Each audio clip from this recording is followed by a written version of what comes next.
Kakain ba kayo mga ineng? Opo, Manang, pakibigyan nga po kami ng kanin at ulam dyan sa pera namin. Ito lang ang pera nyo. Opo eh. Hindi kayo, pasok kayo.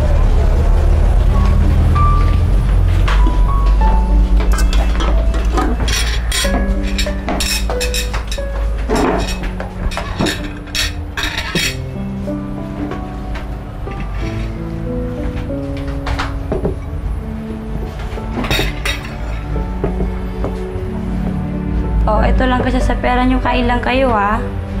Diba?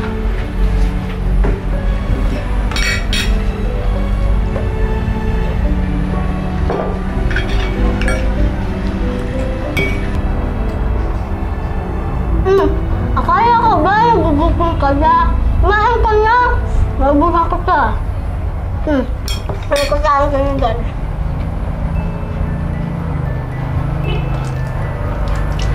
Ano?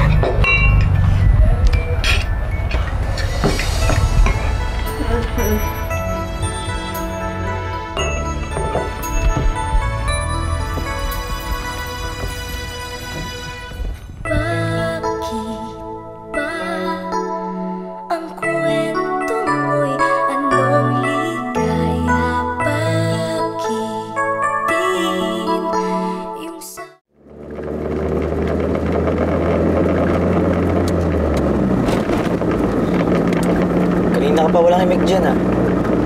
Salita ka naman. Okay ka lang ba? Hindi. Hindi ako okay. Alam mo bang lumuwas ako ng Maynila para makasama ang ate Mabel ko? Tapos, ang unang sumalubong na balita sa akin nawawala siya. Ang lungkot, diba?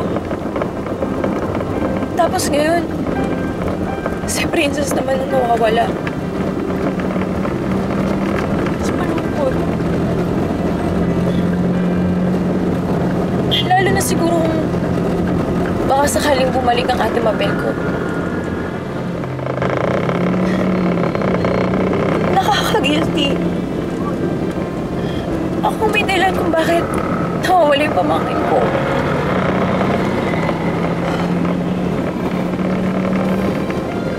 Ano nga palang ginawa mo kanina sa bahay? Ha? Wala, may hinahanap kasi ako kaya ako nasa inyo kanina eh. Bakit? May kakilala ka ba sa mansyon? Wala, may nakalimutan lang ako. Basta,